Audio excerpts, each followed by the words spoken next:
Greetings to everybody. Now, is Islam an anti-Semitic religion?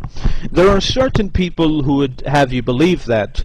But when we examine Islam, we find that it is far from an anti-Semitic religion.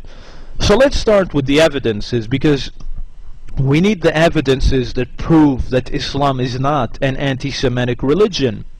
Now, as we know, Isaac is the father of the Jews, the father of the Israelites. And yes, I know Abraham is also the father of the Jews. But you see, Abraham is the father of many nations. He's the father of the Arabs and so forth and so forth. Isaac is unique to the Israelites and the Jews. He's their unique father. He's basically the father of them. Now, if Islam was an anti-Semitic religion, then obviously you would think that the Quran attacks Isaac, right? I mean, the Prophet Muhammad himself is an Arab, and the Arabs descend from Ishmael, and Prophet Muhammad himself, if you read his family or lineage, he traces himself back to Ishmael. So logically, if Islam was anti-Semitic, you would expect that this Arab prophet who comes from Ishmael would insult Isaac and say Ishmael is better. But this is what the Quran says about Isaac in chapter 37 verse 11. And we gave Abraham the good news of Isaac. He was a prophet, one of the righteous.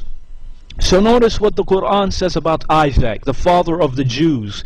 He's a prophet, he's good news, and he's one of the righteous. Notice the Quran doesn't say Isaac is bad news, he's a sinner, he's an evildoer, and he's one of the company of evil. The Quran says he's a good person, a prophet.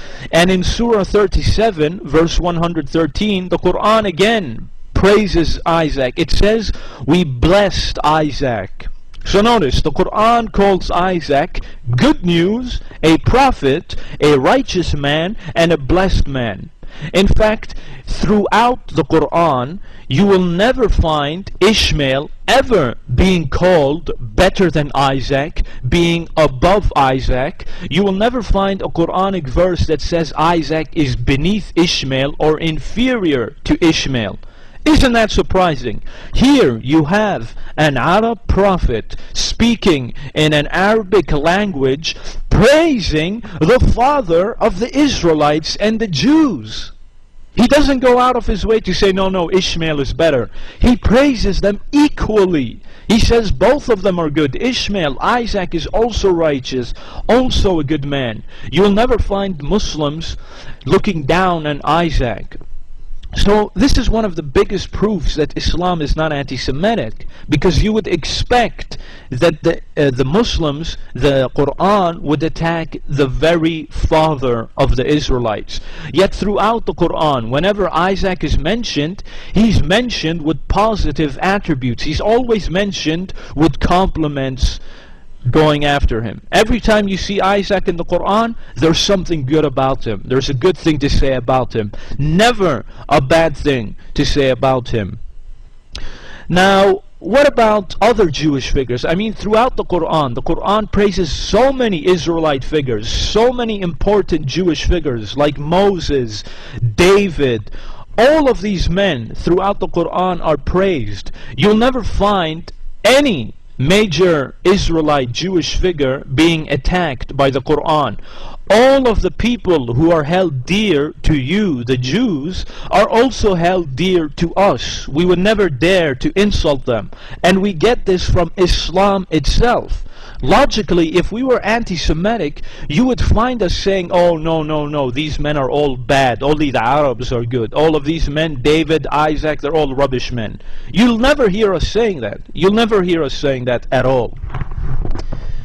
Now, what about the Quran when it attacks the Jews? You know, you'll find many verses which condemn the Jews for killing the prophets and so forth. But now, context is always important. Just because the Quran attacks the Jews and mentions evil Jews does not mean it's generalizing on all Jews. You see, this is a mistake that people often make. They'll read a verse which condemns the Jews, and then they'll say, you see, all the Jews are bad. But that's not how it works. The Quran even itself makes sure that you can't generalize on the Jews.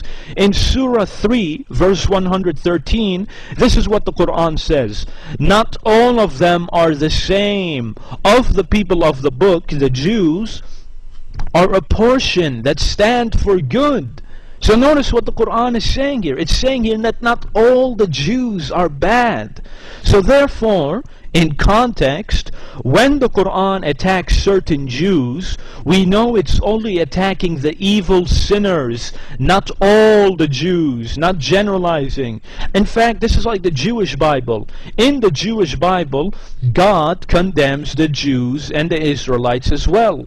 But is he condemning all of them? Of course not. He's simply condemning the evil sinners, just like the Quran. And I repeat, here's the verse again. Go read it. Surah 3, verse 113. The Quran says, not all of them are the same. If the Quran was an anti-Semitic religion, you would expect the Quran to say, yes, all the Jews are bad. All of them, each one of them. But the Quran is saying, no, not all of them are alike. Do you think it's a coincidence that Allah, God, revealed this verse? Do you think He revealed this verse for fun?